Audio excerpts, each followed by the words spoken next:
அர்ஜுனா நிறுவனம் சார்பில் எல்லோருக்குமான தலைவர் அம்பேத்கர் என்ற நூல் வெளியீட்டு விழா இன்று சென்னையில் நடைபெறுகிறது.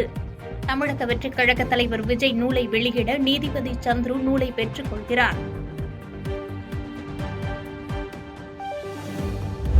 என்னை ஒரு கருவியாக கொண்டு தமிழக அரசியல் களத்தில் அரசியல் எதிரிகள் காய் நகர்த்த பார்க்கிறார்கள் என்பதை அறிந்த பின்னர் எங்கெனும் நான் அதற்கு இடம் கொடுக்க இயலும். எல்லோருக்குமான தலைவர் அம்பேத்கர் நூல் வெளியீட்டு விழாவில் பங்கேற்காதது குறித்து விசிக தலைவர் திருமாவளவன் அறிக்கை.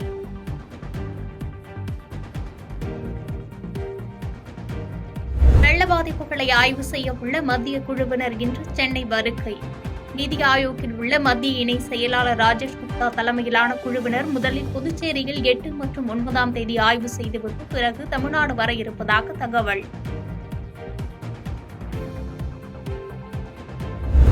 எதிர்க்கட்சிகள் மற்றும் மக்களை மதிக்காமல் திமுக செயல்பட்டு வருவதாக பாஜக மூத்த தலைவர் தமிழிசை சவுந்தரராஜன் குற்றச்சாட்டு.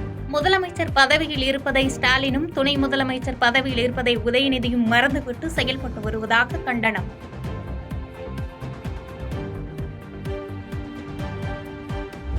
கடலூர் அருகே குளத்தில் குளிக்க சென்றபோது நீரில் மூழ்கி மாயமான கல்லூரி மாணவர் சடலமாக மீட்பு.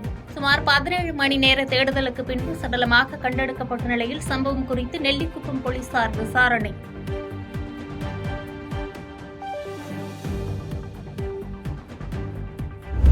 நுரையீரல் தொற்றுக்காக சிகிச்சை பெற்று வந்த எழுத்தாளரும் தேசிய விருது பெற்ற இயக்குநருமான குடிசை ஜெயபாரதி காலமானார். உச்சிவெயில், நண்பா நண்பா, குருஷேத்திரம் ஆகிய திரைப்படங்களை இயக்கி புகழ்பெற்ற ஜெயபாரதி மறைவுக்கு திரைப்பிரபலங்கள் இரங்கல். ஹைதராபாத்தில் புஷ்பா 2 பார்க்க சென்ற பெண் கூட்ட நெரிசலில் சிக்கி உயிரிழந்ததோடு அவரது 9 வயது மகன் படுகாயமடைந்த விவகாரம். சம்பந்தப்பட்ட சந்தியா தியேட்டர் நிர்வாகம் மற்றும் அல்லு அர்ஜுன் உள்ளிட்ட படக்குழுவினர் மீது ஹைதராபாத் போலீசார் வழக்கு பதிவு.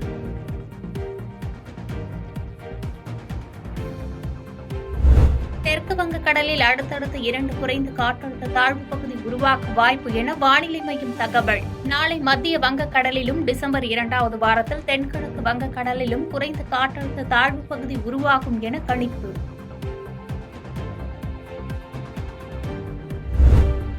அடுத்தடுத்து உருவாகும் 2 காற்றழுத்த தாழ்வு பகுதிகளும் புயலாக வலுப்பெற வாய்ப்பு.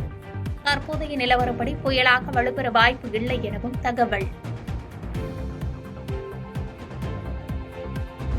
சென்னையில் ஆபரண தங்கத்தின் விலை சவரனுக்கு 200 ரூபாய் குறைந்து 56,920 ரூபாய்க்கு விற்பனை. 1 கிராம் தங்கம் 25 ரூபாய் குறைந்து 7,115 ரூபாய்க்கு விற்பனை.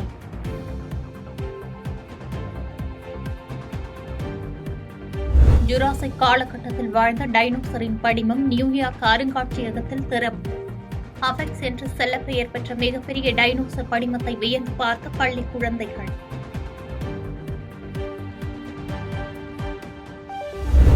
அம்பேத்கரின் 69வது நினைவு நாளையொட்டி பிரதமர் மோடி உள்ளிட்டோர் மரியாதை. டெல்லி நாடாளுமன்ற வளாகத்தில் உள்ள அம்பேத்கர் படத்திற்கு காங்கிரஸ் தலைவர் மல்லிகார்ஜுன கார்கே, துணை குடியரசுத் தலைவர் ஜெகதீப் தன்கர் ஆகியோர் மலர் தூவி மரியாதை.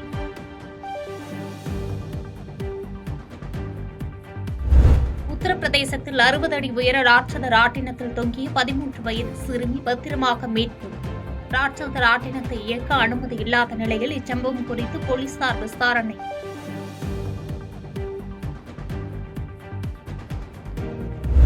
ஹெல்மெட் அணியாததால் ஆண்டுக்கு 30,000 பேர் உயிரிழப்பதாக மக்களவையில் மத்திய அமைச்சர் நிதின் கட்கரி தகவல்.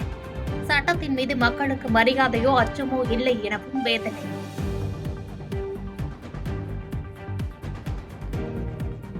இந்திய அணி பாகிஸ்தான் செல்லவும் பாகிஸ்தான் அணி இந்தியா வந்து ஆடவும் வாய்ப்பே இல்லை என்று முன்னாள் மத்திய அமைச்சர் அனுராக் தாக்கூர் கருத்து. பாகிஸ்தான் அரசால் தீவிரவாதத்தை கட்டுப்படுத்த முடியவில்லை என்றும் இந்திய அணிக்கு அங்கு பாதுகாப்பு இல்லை என்றும் விளக்கம்.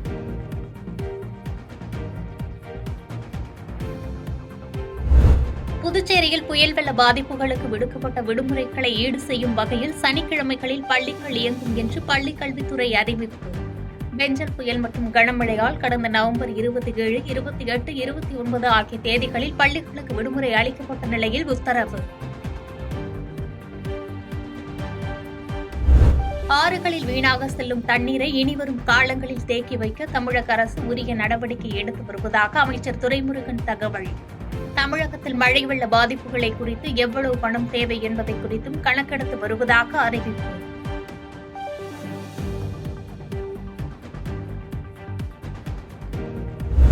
பாபர் மசூதி இடிப்பு தினத்தையொட்டி சென்னை, திருச்சி, மதுரை உள்ளிட்ட ரயில் நிலையங்களில் ரயில்வே போலீசார் அதிரடி சோதனை. காரைக்காலில் ரயில் நிலையம், பேருந்து நிலையம் உள்ளிட்ட பகுதிகளில் காவல்துறையினர் குவிக்கப்பட்டு வாகன சோதனை தீவிரம்.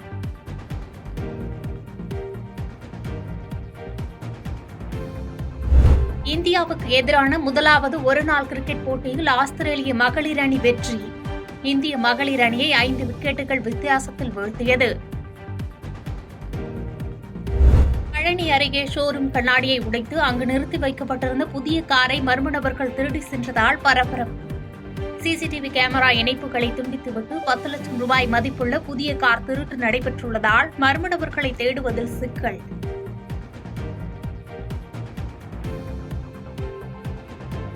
பாதகம் செய்பவரை கண்டால் நாம் பயங்கொள்ளலாகாது பாப்பா, மோதி மிதித்து விடு பாப்பா, அவர் முகத்தில் உமிழ்ந்து விடு பாப்பா.